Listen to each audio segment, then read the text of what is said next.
చేస్తున్నాను. ఈ బిడ్డలనైనా సుబ్బారావు గారినైనా నిన్ను ఈయన బతుకుండగానే నిన్ను తెలుసుకున్నారు నాయన. ఈ నామంలో నడుపుతూనే ఉన్నారు నాయన. ఈ లోకంలో అయినా ఎంత యాత్రలో మీరే తోడుగా ఉండి ఈ ఆత్మని మీరు పిలుచుకున్నందుకు వందనాలు నాయన. ఆ కుటుంబానికి నాయన ఆధారం చెల్లించుకుంటూ ఈ కుటుంబానికి నేనైనా రక్త సంబంధాలందరికీ నేనైనా ఆధారం దయచేయమని నా ప్రభు మా రక్షకుడు యేసయ్య నామములో అడుగుతున్నాం తండ్రి. ఆమేన్. కొరింథీయులకు రాసిన మొదటి పత్రిక దేవుడు మాటలు విందాం. 2 మాటలు విందాం, గట్టిగా గమనించండి. మొదటి అధ్యాయము 1 కొరింథీ 6వ అధ్యాయం తీసుకోండి. 6వ అధ్యాయం 14 వచనం చదువుదామా? 6:14. దేవుడు ప్రభువుని లేపెను, మనలను కూడా తన శక్తి వలన లేపును. ఈ మాట చూడండి.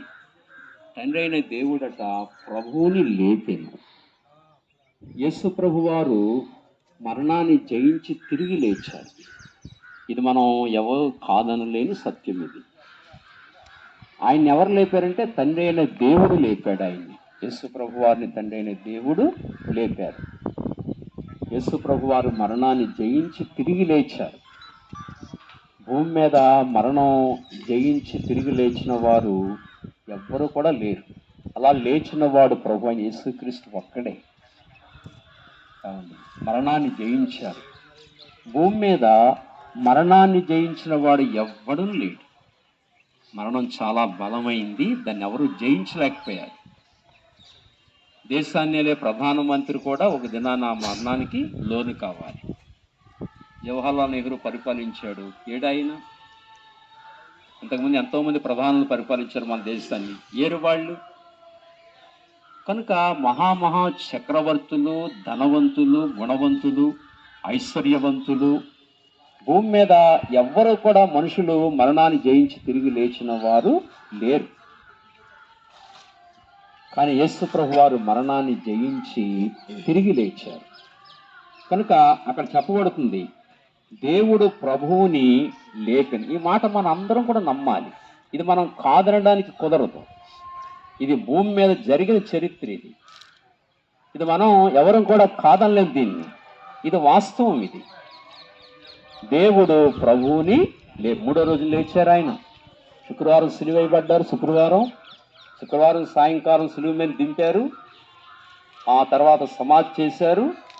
శనివారం అంతా సమాధిలో ఉన్నారు. బాడీ సమాధిలో ఉంది. ఆదివారం తెల్లారికట్ల లేచిపోయారు ఆయన. మరణాన్ని జయించి తిరిగి లేచారు. అపోస్తుల కార్యాలు 2:24 బైబిల్ చెప్తుంది, మరణం ఆయనను బంధించి ఉంచుట అసాధ్యం అన్నాడు. మరణం ఆయన బంధించలేకపోయింది. ఇది ఇక్కడున్న వాళ్ళందరూ మరణానికి బందీలు అయిపోయారు. ఎవరు లేగలేదు. ఇక్కడ ఎవరో లేగలేదు. ఏ మానవుడు లేగల. మరణం అంత బలమైంది. కానీ యేసు ప్రభువును కూడా అలాగే బంధించాలనుకుంది. వీళ్ళందరినీ బంధించినట్లుగానే ఆయన కూడా బంధించాలనుకుంది. కానీ ఆయన బంధించలేకపోయింది. వాక్యం అదే చెప్తుంది, మరణం ఆయనను బంధించి ఉంచుట అసాధ్యము అని చెప్పింది. అంత బలమైన మరణం కూడా ఎవరి ముందు ఓడిపోయిందంటే ఇదిగో ఈ బలశాలి ముందు ఓడిపోయింది. ఇలాంటి బలవంతుడి ముందు ఓడిపోయింది మరణం. అంత బలమైన మరణం కూడా ఈయన ముందు ఓడిపోయింది.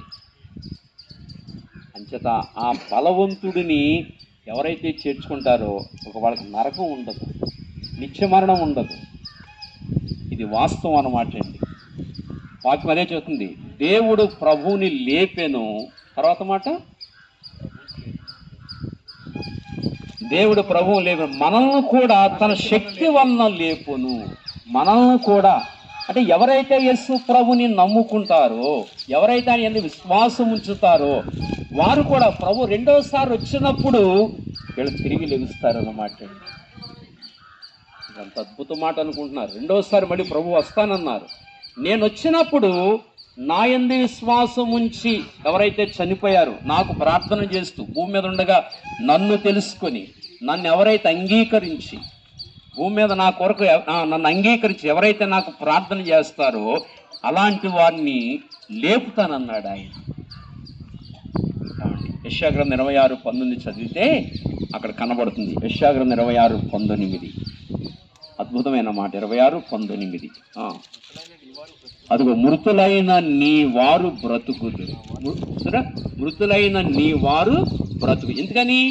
ఆయన బ్రతికాడు కనుక మనం బ్రతికిస్తాడు. ఆయన మనం బ్రతికించడానికి ఆయనకి శక్తి ఉంది.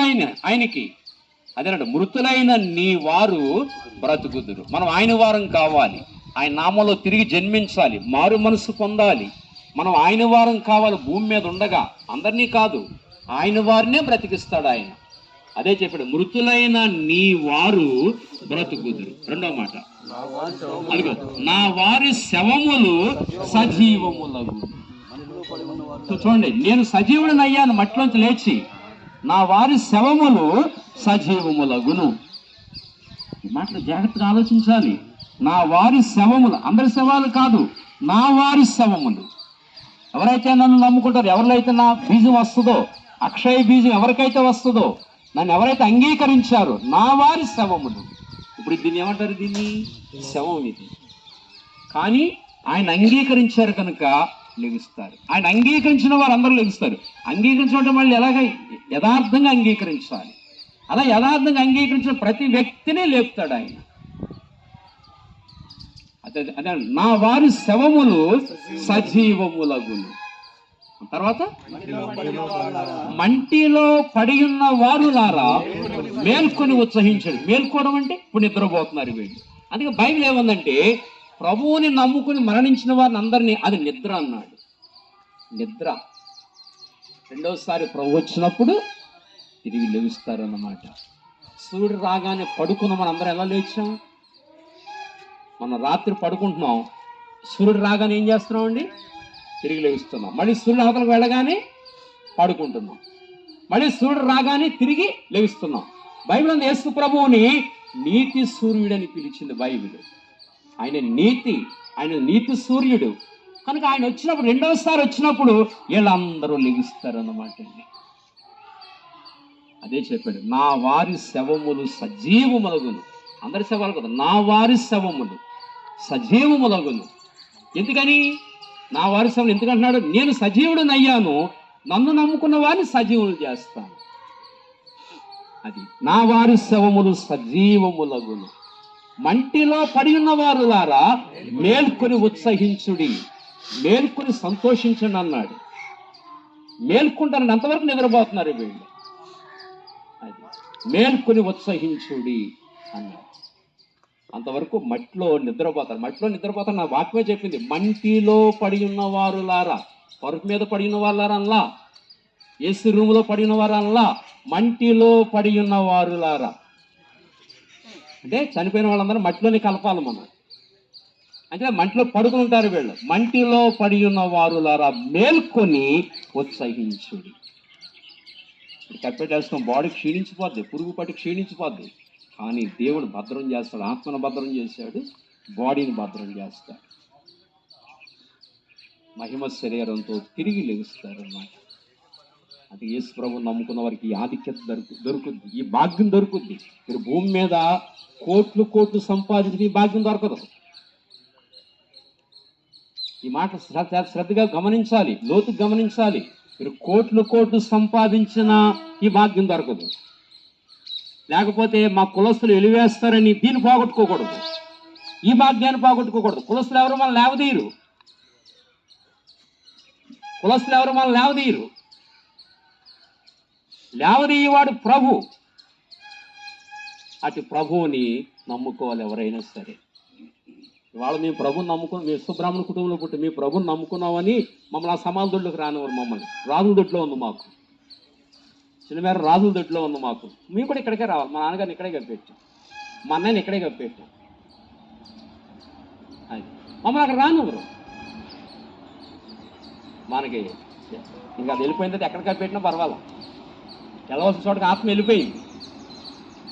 అందుచేత కులము, డబ్బు ఇవేమి మనం రక్షించం. మనం రక్షించేవాడు యేసు ప్రభు మాత్రమే. మరణాన్ని జయించిన యేసు ప్రభు మాత్రమే. ఆయన ఎవరైనా పరిశుద్ధుడు.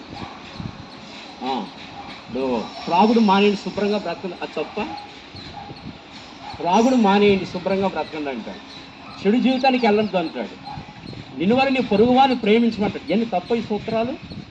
మా సేవా జీవితంలో ఎంతోమంది జీవితాన్ని మార్చేవి వాళ్ళు మేము ఎంతోమంది బ్రతుకులు బాగు చేశాం. అంచేత ప్రభు పరిశుద్ధుడు. అంచేత ఎవరైతే ఆయన నమ్ముకుంటారో వారి పాపాలు క్షమించి వాళ్ళని పరిశుద్ధిని చేసి ఆయన రెండోసారి వచ్చినప్పుడు ఆత్మలమైన మోక్షానికి తీసుకుని వెళ్ళే దేవుడు అన్న వాస్తవాన్ని మనం స్పష్టంగా గుర్తించాలి.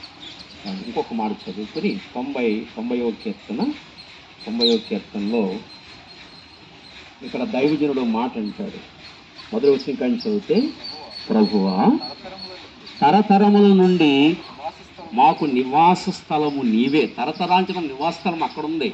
జస్ట్ కొద్ది రోజులు ఉండటానికి వస్తాం అంతే. ఇక్కడ ఒక 60, 70, 80, 100 అంతే మన నివాస స్థలం అక్కడ. ప్రభువా తరతరములు మాకు నివాస స్థలము నీవే. పర్వతములు పుట్టక మునుపు భూమిని, లోకమును దాన్ని పుట్టింపక మునుపు యుగయుగములు నీవే దేవుడవు. ఆయనకు సావు లేదు. ఆయనకి యుగయుగములు నీవే దేవుడవు. నీవు మనుషులను, ఇది సుబ్బారావు గారిని మంటికి మారుస్తున్నాడు అన్నమాట. ఇప్పుడు నీవు మనుషులను మంటికి మార్చుచున్నావు, నరులారా అదిగో తిరిగి రెండను సెలవిచ్చుతున్నావు. నరులారా తిరిగి రండి నా దగ్గరికి అని చెప్తున్నాడు ఆయన. నరులారా నా దగ్గరికి రండి. మనుషులు దేనికి మారుస్తున్నాడు? మంటికి. అంటే ఇప్పుడు శరీరం ఇక్కడ మట్టికి మారుస్తున్నాడు. మరి ఆయనలో ఆత్మ ఆయన దగ్గరికి వెళ్ళాలి. నరులారా తిరిగి నా యొద్దకు రండి అంటున్నాడు. మరి ఆయన దగ్గరికి వెళ్ళాలంటే వెళ్ళిపోతారా? దేవుడేం పరిశుద్ధుడు, మానవులు పాపులు. అబద్ధాలు ఆడుతాం, మోసం చేస్తాం, చెడు చూపులు, చెడు మాటలు, చెడు నడక. మరి దేవుడు అలాంటి వాడేనా? దేవుడు అటువంటి వాడా? దేవుడు పరిశుద్ధుడు. మరి ఆయన దగ్గరికి వెళ్ళాలంటే మనం శుద్ధులం కావాలి కదా. మీరు చెప్పండి, దేవుడు అబద్ధాలు ఆడతాడా? చెప్పండి. దేవుడు మోసం చేస్తాడా? దేవుడు కైనీళ్ళు నవ్వుతాడా? దేవుడు చుట్టలు కాలుస్తాడా? చెప్పండి. దేవుడు అనేవాడు ఎవరు? పరిశుద్ధుడు. ఆ పరిశుద్ధుడి దగ్గరికి వెళ్ళాలంటే ఆయన కార్చిన రక్తంలో కడుక్కోవాలి. మన దోషాలు కడుక్కుని ఆయన దగ్గరికి వెళ్ళాలి. అందుకే తన కొడుకును పంపించి సిలువ మరణానికి అప్పగించి నా కుమారుడు కార్చిన రక్తం దోషాలు కడుక్కుని పరిశుద్ధులు అవ్వండి, నా దగ్గరికి రండి అంటున్నాడు. కనుక నరులారా తిరిగి నా యొద్దకు రండి అని పిలుస్తున్నాడు. అంటే యేసుప్రభువు నేనే మార్గము సత్యము, నా ద్వారా తప్ప ఎవడో తండ్రి యొద్దకు రాడని చెప్పాడు. ఆయన ద్వారానే పరలోకం వెళ్ళాలి మనం. ఇంచేత ఆయన మరణించి తిరిగి లేచాడు, ఆయన దగ్గరికి వెళ్ళాలి. కనుక మరి ప్రియుల సుబ్బారావు గారు ఆయన నమ్ముకున్నారు, ప్రభుని అంగీకరించారు, ఆయన నామలో ప్రార్థించేవారుగా ఆయన ఉన్నారు. ఆయన ఆత్మరక్షణ దొరుకుతుందని మనం ఆ వాక్యాన్ని బట్టి గ్రహించగలుగుతున్నాం. కనుక మరి భూస్థాపన కార్యక్రమం చేసిన మీలో ఇంకా ఎవరైనా ఆలోచించండి ఈ మాటలు. ఒకప్పుడు మేము ఆలోచించలేకపోయాం, దేవుని దూరంగా జీవించాం, మాలను ముట్టుంటే స్నానం చేయడం అంటూ ఆచారాలతో బ్రతికాం. కానీ దేవుడు ఏంటో తెలియజేశాడు మాకు.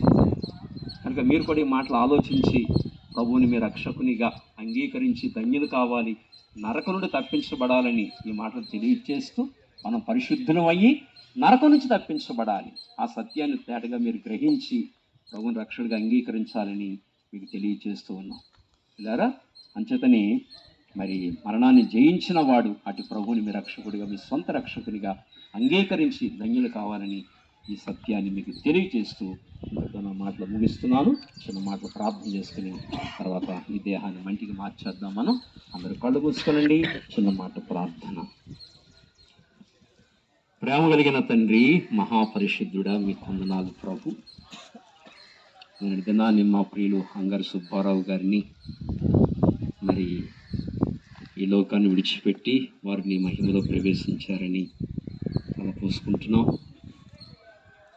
నీ నామంలో నిన్ను నమ్మి నిన్ను విశ్వసించిన వారిని విడిచిపెట్టే దేవుడవు కాదు. నీలో ఎవరైతే ప్రార్థన చేస్తారో, నిన్ను ఎవరైతే నమ్ముతారో, మనస్ఫూర్తిగా త్రికరణ శుద్ధితో ఎవరైతే నిన్ను నమ్మి నీవు కార్చిన రక్తంలో నువ్వు రక్షకుడు అని గ్రహించి నువ్వు కార్చిన రక్తంలో ఎవరైతే తమ జన్మ కర్మ పాపములను కడుక్కుని పరిశుద్ధులవుతారో వారు నీ వారిని మళ్ళీ బ్రతికించే దేవుడవు. మంటిలో పడి ఉన్న వారులారా మేలుకొని ఉత్సహించుడన్నావు. నా వారి శవములు సజీవములగునన్నావు. అవును, మీరు మరణాన్ని జయించి లేచారు. మూడో రోజున లేచావు. మానవులారా, ఇక మీకు మరణం లేకుండా కొట్టివేశాను, అగ్నిగుండం లేకుండా కొట్టివేశాను, రెండవ మరణం మీ మీద అధికారం ఇక చెలాయించదని చెప్పిన దేవుడు. కనుక వచ్చిన వారిలో ఈ మాటలు ఆలోచించినట్లుగా పరిశుద్ధాత్మ దేవుడా నీ కార్యమును జరిగించండి. ఆలోచించగలిగే శక్తినివ్వండి. సాతాను ఆలోచన లేకుండా చేశాడు కనుక వివేచించగలిగినట్లుగా, ఆలోచించగలిగినట్లుగా నీ కార్యాన్ని చేయమని నీ పక్షంగా నిలబడ్డాం. సమాధి కార్యక్రమం ఈ రీతిగా మీరు జరిగించారు. ఈ సందర్భంగా నీ మాటలు వెల్లడవుతూ వచ్చినవి. నా మాటలు వెల్లడియగుడు తోడని వెలుగు కలుగును, అవి తెలివి లేని వారికి తెలివి కలిగించునన్నావు. తెలివి కలిగించండి, నిన్ను గూర్చిన జ్ఞానం అనుగ్రహించండి. నిన్ను రక్షకుడిగా అంగీకరించగలిగే ధన్యత ఈ భూస్థాపన కార్యక్రమానికి వచ్చిన వారికి మీరు కలిగించమని మీ సన్నిధిలో ప్రార్థిస్తూ, మరి ఈ సమయంలో సుబ్బారావు గారు విడిచి వెళ్ళిన కుటుంబానికి ఆదరణ, ధైర్యం ఇవ్వండి. వారి సతీమణి సీతారామలక్ష్మి గారికి, వారి కుమారుడు శ్రీను గారికి, తన భార్యకు, అలాగనే వారి కుమార్తె ధనలక్ష్మి, అల్లుడు గారు భాస్కర్ గారికి, అంతేకాదు సుబ్బారావు గారు అన్నదమ్ములు ఉన్నారు, వారందరికీ మంచి ఆదరణ దయచేయండి.